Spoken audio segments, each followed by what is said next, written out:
നമസ്കാരം, ഞാൻ Akshay. CUET ട്യൂട്ടോറിയത്തിൻ്റെ team മെമ്പറിൽ ഒരാളാണ് ഞാൻ. ഇന്ന് ഞാൻ നിങ്ങളുടെ മുമ്പിൽ ഇരിക്കുന്നത് വിദ്യാർത്ഥികൾക്കും മാതാപിതാക്കൾക്കുമുള്ള പ്രധാനപ്പെട്ട ഒരു ചോദ്യം അഡ്രസ്സ് ചെയ്യാൻ വേണ്ടിയാണ്. എന്താണ് ആ ചോദ്യം? +2 ശേഷം മുന്നിൽ വരുന്ന എൻട്രൻസുകളിൽ പുതിയൊരു താരോദയം വന്നിട്ടുണ്ട്, CUET. പക്ഷേ എഞ്ചിനീയറിംഗ് എൻട്രൻസിനോ മെഡിക്കൽ എൻട്രൻസിനോ പ്രിപ്പയർ ചെയ്യുന്നൊരു വിദ്യാർത്ഥി CUETക്ക് വേണ്ടി പ്രിപ്പയർ ചെയ്യുമ്പം എന്താണ് അതുകൊണ്ടുണ്ടാകുന്ന നേട്ടം? CUET എഞ്ചിനീയറിംഗ് എൻട്രൻസ് പോലെയോ മെഡിക്കൽ എൻട്രൻസ് പോലെയോ ഒരാൾക്ക് അല്ലെങ്കിൽ ഒരു വിദ്യാർത്ഥിക്ക് റിവാർഡ് തരുന്ന ഒരു കരിയർ മേഖലയോ ഒരു പഠന മേഖലയോ തുറന്നിടാൻ സാധ്യമായ ഒന്നാണോ? ആ ചോദ്യം അഡ്രസ്സ് ചെയ്യാനാണ് ഇന്ന് ഞാൻ നിങ്ങളുടെ മുമ്പിൽ നിൽക്കുന്നത്. ഒരു എഞ്ചിനീയറിംഗ് എൻട്രൻസ് എഴുതുന്ന ഒരു വിദ്യാർത്ഥിയെ സംബന്ധിച്ചിടത്തോളം his top most destination would be IITs, if not then NITs, അതല്ലെങ്കിൽ IIIT എന്ന് പറയുന്ന ഓപ്ഷനും അവന് മുന്നിൽ നിലനിൽക്കുന്നു. മെഡിക്കൽ എൻട്രൻസ് എഴുതുന്ന ഒരു വിദ്യാർത്ഥിയെ സംബന്ധിച്ചിടത്തോളം ഒരു ഡോക്ടർ അല്ലെങ്കിൽ മെഡിസിൻ എന്നൊരു പ്രൊഫഷനാണ് അവന് മുന്നിൽ തുറന്നു വെക്കുന്നത്. എന്നാൽ ഒരു ബേസിക് ഡിഗ്രി പഠിക്കുന്നത് വഴി ഇത്തരത്തിൽ എന്ത് ജോബ് ഓപ്പർച്യൂണിറ്റിയാണ് അല്ലെങ്കിൽ എന്ത് കരിയർ ഫീൽഡാണ് ഒരു വിദ്യാർത്ഥിയെ സംബന്ധിച്ചിടത്തോളം തുറന്നു കിട്ടുന്നത്? അല്ലെങ്കിൽ what should he B dreaming about? ഒരു സ്റ്റാർ ഇൻസ്റ്റിറ്റ്യൂഷൻ അല്ലെങ്കിൽ വളരെ റെപ്യൂട്ടഡ് ആയിട്ടുള്ള ഒരു കോളേജ് എന്ന് ഉന്നം വെക്കാൻ തക്കവണ്ണം CUET ഓഫർ ചെയ്യുന്നത് എന്താണ്?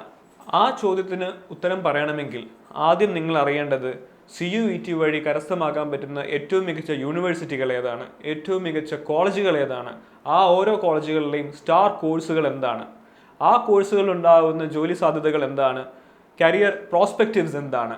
ഇതെല്ലാം മനസ്സിലാക്കിയതിനു ശേഷമാണ് ഉചിതമായ ഒരു കമ്പാരിസൺ നമുക്ക് പോസിബിൾ ആകുന്നത്. If not, don't commit. ഒരു എക്സാമ്പിൾ വെച്ച് തുടങ്ങാം. IIT ഡൽഹി എത്രമാത്രം റെപ്യൂട്ടഡ് ആണ്, എത്രമാത്രം കോമ്പറ്റീറ്റീവ് ആണെന്നുള്ളത് നമുക്ക് എല്ലാവർക്കും അറിയാം. ഒരുപാട് കാലമായില്ല IITകളെ പറ്റി നമ്മൾ മലയാളികൾ കേട്ടു തുടങ്ങിയിട്ട്. എന്നാൽ IIT ഡൽഹിയുടെ അപ്പുറത്ത് ഒരു ഡിഗ്രി കോളേജ് ഉണ്ട്. അതിൻ്റെ പേര് SRCC എന്നാണ്, Shriram college of commerce. Delhi യൂണിവേഴ്സിറ്റിയുടെ കീഴിൽ വരുന്ന ഒരു സാധാരണ കോളേജ് എന്ന് വേണമെങ്കിൽ പറയാം. 3 കൊല്ല ഡിഗ്രി കോഴ്സുകൾ അല്ലെങ്കിൽ 4 കൊല്ല ഡിഗ്രി കോഴ്സുകൾ മാത്രമുള്ള, അണ്ടർ ഗ്രാജുവേറ്റ് കോഴ്സുകൾ മാത്രമുള്ള ഒരു കോളേജ്. IIT ഡൽഹിയിലെ മൊത്തം അഡ്മിഷൻ 1000-ന് മുകളിലായിരിക്കുമ്പം ശ്രീറാം കോളേജ് ഓഫ് കൊമേഴ്സ് എന്ന ചെറിയൊരു കോളേജിലെ അഡ്മിഷൻ റേറ്റ് അതിലും താഴെയാണ്.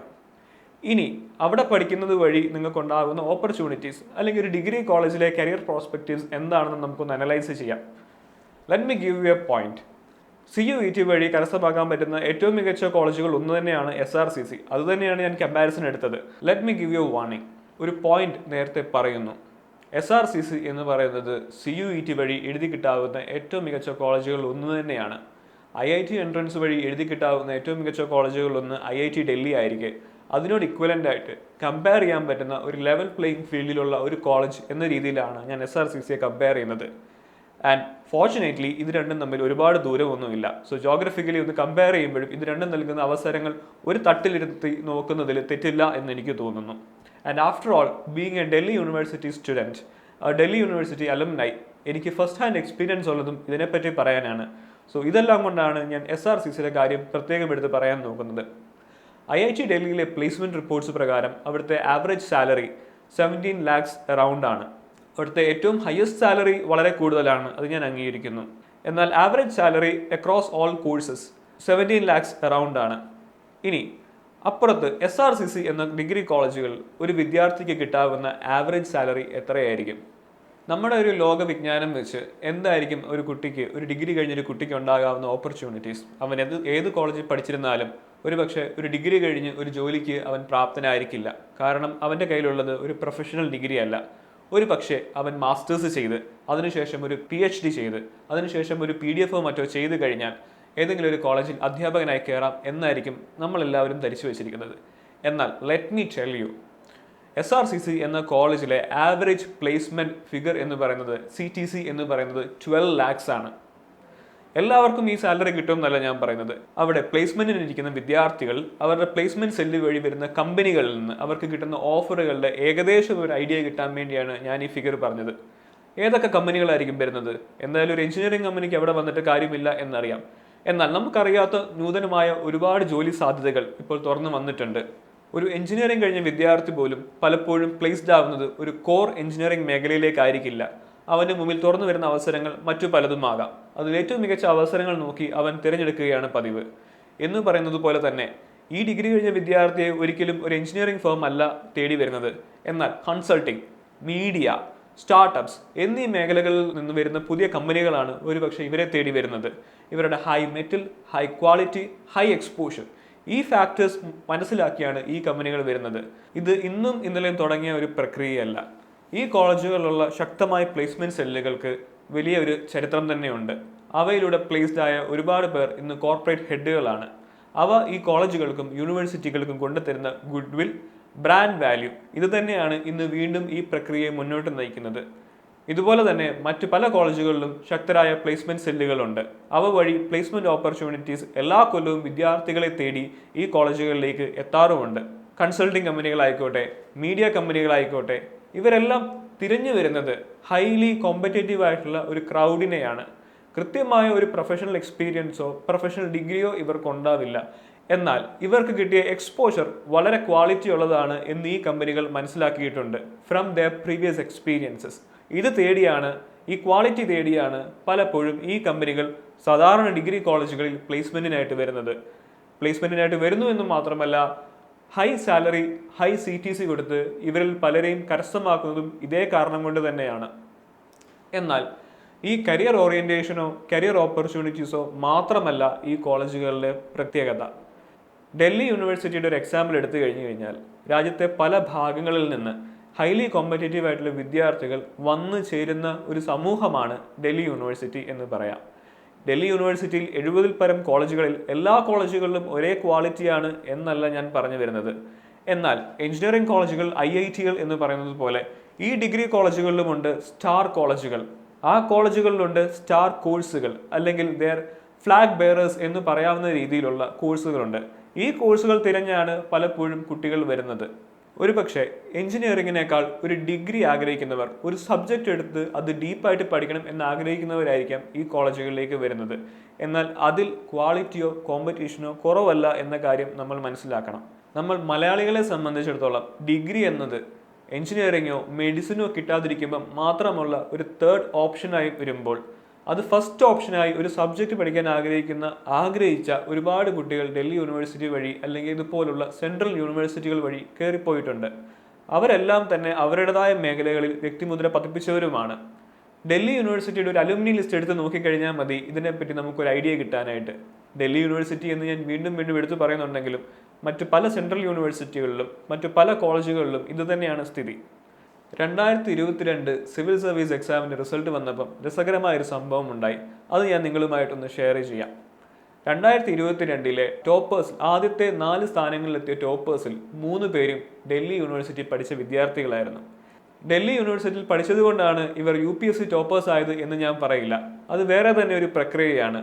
ഹൈലി കോമ്പറ്റേറ്റീവ് ആയിട്ടുള്ള ഒരുപാട് പ്രിപ്പറേഷന് വേണ്ടി വരുന്ന ഒരു മേഖല തന്നെയാണ്. എന്നാൽ ഇതുപോലെ പല മേഖലകളിൽ പ്രാവീണ്യം സിദ്ധിക്കണം എന്ന് ആഗ്രഹിക്കുന്നവർ, പല ലക്ഷ്യങ്ങളുള്ളവർ, എന്നാൽ വളരെ കോമ്പറ്റേറ്റീവ് ആയിട്ടുള്ള high metal, high capacity, high quality ആയിട്ടുള്ള ആൾക്കാർ ഇവിടെ വന്നു ചേരുന്നുണ്ട്. ഈ കമ്മ്യൂണിറ്റിയിലേക്കാണ് ഒരുപക്ഷെ നിങ്ങളും നാളെ ചെന്നു ചേരാൻ ആഗ്രഹിക്കേണ്ടത്. അങ്ങനെ ഒരു കമ്മ്യൂണിറ്റിയിൽ എത്തിപ്പെടുമ്പം അതിൻ്റെതായ പ്രയോജനങ്ങൾ, അതിൻ്റെതായ എക്സ്പോഷറുകൾ നിങ്ങളെ സംബന്ധിച്ച് ഉണ്ടാവും. ഒരു ക്രിക്കറ്റ് കളിയുടെ ഉദാഹരണത്തിൽ കൂടെ ഞാനത് നിങ്ങൾക്ക് പറഞ്ഞു തരാം.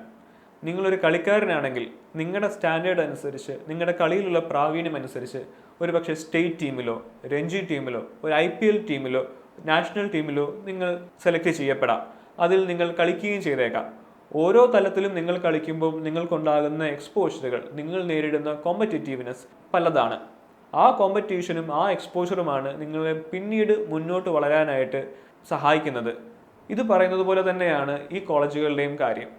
മുന്നോട്ട് നിങ്ങൾക്ക് എത്രമാത്രം കോമ്പറ്റേറ്റീവ്നെസ്, എക്സ്പോഷർ തരാൻ പറ്റും ഈ യൂണിവേഴ്സിറ്റികൾക്ക് എന്നുള്ളതാണ് നിങ്ങൾ ഈ സാഹചര്യത്തിൽ പരിഗണിക്കേണ്ട ഒരു കാര്യം. ഇവിടെ പഠിക്കുന്നത് കൊണ്ട് നിങ്ങൾ എത്രയും പെട്ടെന്ന് മികച്ച നിലയിലേക്ക് എത്തും എന്നുള്ളതല്ല ഞാൻ പറയുന്നത്. വളരെ കോമ്പറ്റേറ്റീവ് ആയിട്ടുള്ള യൂണിവേഴ്സിറ്റികളാണ് ഇവയെല്ലാം. നാഷണൽ ടീമിൽ ഒരു തവണ ഇടം നേടി എന്നുള്ളത് കൊണ്ട് നിങ്ങൾ സച്ചിനോളം നല്ല കളിക്കാരനാവില്ല, അല്ലെങ്കിൽ മഹേന്ദ്ര സിംഗ് ധോണിയോളം മികച്ച നായകനാവില്ല. അതിന് നിങ്ങൾ ചെയ്യേണ്ടത് ആ ടീമിൽ എത്തിയതിനു ശേഷം വീണ്ടും ഓടാനും പ്രയത്നിക്കാനും തയ്യാറാകുക എന്നുള്ളതാണ്.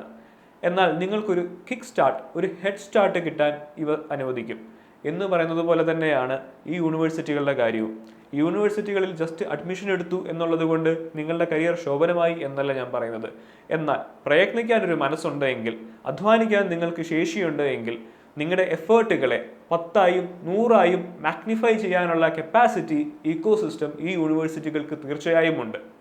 നിങ്ങൾ നൽകുന്ന പ്രയത്നത്തിന്, നിങ്ങൾ എടുക്കുന്ന അധ്വാനത്തിന് തക്കതായ ഒരു സപ്പോർട്ട് സിസ്റ്റം നിങ്ങളുടെ ചുറ്റിനും ഉണ്ടാകുമ്പോൾ അത് നിങ്ങൾക്ക് തരുന്ന mileage, that is where the point lies. ഒരു ചെറിയ നിലയിൽ നിന്ന് വളരെ എളിയ നിലയിൽ നിന്ന് ഉയർന്നു വന്ന ഒരുപാട് പേർ നമുക്ക് ചുറ്റിനുമുണ്ട്. എന്നാൽ നിങ്ങൾക്കൊരു അവസരമുള്ളപ്പം ആ അവസരം എന്തുകൊണ്ട് നിങ്ങൾ എടുക്കാതിരിക്കണം? മറ്റ് കാലത്തിൽ നിന്നും വ്യത്യസ്തമായി ഇന്ന് CUET എന്നൊരു കോമൺ എൻട്രൻസ് എക്സാമിനേഷൻ വഴിയാണ് ഈ പറയുന്ന യൂണിവേഴ്സിറ്റികളിലേക്കെല്ലാം അഡ്മിഷൻ എടുക്കുന്നത്. പഴയതുപോലെയുള്ള ലോജിസ്റ്റിക്കൽ പ്രശ്നങ്ങളോ ഈ യൂണിവേഴ്സിറ്റികളോ അവർ പരീക്ഷ നടത്തുന്ന സെന്ററുകളിൽ പോയി പരീക്ഷ എഴുതണം എന്ന നിബന്ധനയോ ഇപ്പോൾ ഇല്ല. നിങ്ങളുടെ വീടിനടുത്ത് നിങ്ങൾക്ക് സ്വസ്ഥമായി ഒരു എക്സാം സെന്ററിൽ പോയി ഈ യൂണിവേഴ്സിറ്റികളിലേക്കുള്ള അഡ്മിഷന് വേണ്ടിയുള്ള CUET എന്ന എക്സാം എഴുതാം. ഇത് നിങ്ങളൊരു അവസരമായിട്ട് തന്നെ കണക്കാക്കണം. ഈ അവസരം എന്തിന് നിങ്ങൾ വേണ്ട എന്ന് വെക്കണം? എഞ്ചിനീയറിംഗ് പോലെയോ മെഡിസിൻ പോലെയോ നിങ്ങൾക്ക് താല്പര്യം ഒരു സബ്ജക്റ്റ് പഠിക്കാനാണെങ്കിൽ അതിന് ഏറ്റവും മികച്ച അവസരങ്ങളുള്ള, ഏറ്റവും മികച്ച എക്സ്പോഷർ നിങ്ങൾക്ക് നൽകുന്ന, നിങ്ങൾക്ക് വേണ്ട എക്കോസിസ്റ്റം ഏറ്റവും മികച്ചതായി നൽകുന്ന ഒരു യൂണിവേഴ്സിറ്റി തിരഞ്ഞെടുക്കാൻ ഇന്ന് നിങ്ങൾക്ക് സാഹചര്യങ്ങൾ അനുവദിക്കുന്നു. ഒരിക്കൽ ഡൽഹി യൂണിവേഴ്സിറ്റി ഞാൻ പഠിക്കാൻ കാരണം എനിക്ക് മുന്നേ പഠിച്ചിറങ്ങിയ സീനിയേഴ്സിൽ നിന്ന് ഞാൻ അതിനെപ്പറ്റി കേട്ടറിഞ്ഞു എന്നുള്ളതാണ്. ഇന്ന് സാഹചര്യങ്ങൾ മാറി. ഇന്ന് അറിവ് നിങ്ങൾക്ക് കൂടുതൽ ലഭ്യമാണ്. കൂടുതൽ ട്രാൻസ്പെറൻ്റ് ആയും കൂടുതൽ ഡെമോക്രാറ്റിക് ആയും നിങ്ങളുടെ മുമ്പിൽ അറിവുകളും സാധ്യതകളും തുറന്നിടപ്പെടുന്നു. CUET അതിലേക്കൊരു പടിയാണെന്നാണ് ഞാൻ വിശ്വസിക്കുന്നത്. എങ്കിൽ ഈ പടിയും നമുക്ക് ഉപയോഗിക്കാം. എഞ്ചിനീയറിംഗ് എൻട്രൻസ് വഴി IITയിലെ പ്രവേശനം 10 കൊല്ലം മുന്നേ മലയാളിക്ക് അന്യമായിരുന്നു. കോട്ടയിലെ വിദ്യാർത്ഥികൾ പ്രഗത്ഭരായ വിദ്യാർത്ഥികളാണെന്ന് നമ്മൾ ധരിച്ചു. അവർ കഠിനാധ്വാനം ചെയ്തു, പ്രാക്ടീസ് ചെയ്തു, IITകളിലേക്ക് കയറി.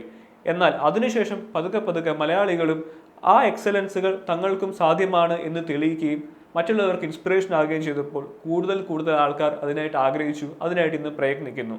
എന്ന് പറയുന്നത് പോലെ നിങ്ങളുടെ മുന്നിൽ അവസരങ്ങൾ ലക്ഷ്യമാക്കി പ്രവർത്തിച്ചാൽ തുറന്നു വരുന്ന ഒരു ഹൊറൈസൺ കൂടിയാണ് CUET അല്ലെങ്കിൽ അത് പ്രൊവൈഡ് ചെയ്യുന്ന യൂണിവേഴ്സിറ്റികൾ. ആ യൂണിവേഴ്സിറ്റികളിലെ സ്റ്റാർ കോഴ്സുകളെയും സ്റ്റാർ കോളേജുകളെയും മനസ്സിലാക്കിയാൽ ഏറ്റവും മികച്ച നിലയിൽ ഒരു വിദ്യാഭ്യാസം നേടാനും അതിൽ കൂടി തുറന്നു വരുന്ന അവസരങ്ങൾ സ്വായത്തമാക്കാനും ഇന്ന് നമുക്ക് സാധ്യമാകും. എഞ്ചിനീയറിംഗ് എൻട്രൻസ് വഴി IITകളിലേക്കുള്ള അഡ്മിഷൻ എത്രമാത്രം ദുഷ്കരമാണോ അതുപോലെ തന്നെ കാഠിന്യമേറിയതാണ് CUET വഴി അവയിലെ ഏറ്റവും മികച്ച യൂണിവേഴ്സിറ്റികളിലേക്കും അവയിലെ ഏറ്റവും മികച്ച കോളേജുകളിലെ ഏറ്റവും മികച്ച കോഴ്സുകളിലേക്കുമുള്ള അഡ്മിഷനുകളും. അവസരങ്ങൾ വലുതാകും തോറും അതിനുവേണ്ടി നിങ്ങൾ എടുക്കേണ്ടി വരുന്ന എഫേർട്ടും ഒരുപക്ഷെ വലുതായെന്നിരിക്കാം. But if they are sure to reward you, then why not take them? Why do you hesitate? നിങ്ങൾക്ക് മുന്നിൽ തുറന്നു വരുന്ന ഈ സാഹചര്യങ്ങൾ, ഈ അവസരങ്ങൾ നിങ്ങൾക്ക് ഏറ്റവും മികച്ച രീതിയിൽ ഉപകാരപ്രദമാകട്ടെ എന്ന് ആശംസിച്ചുകൊണ്ട് let me sign off. Thank U.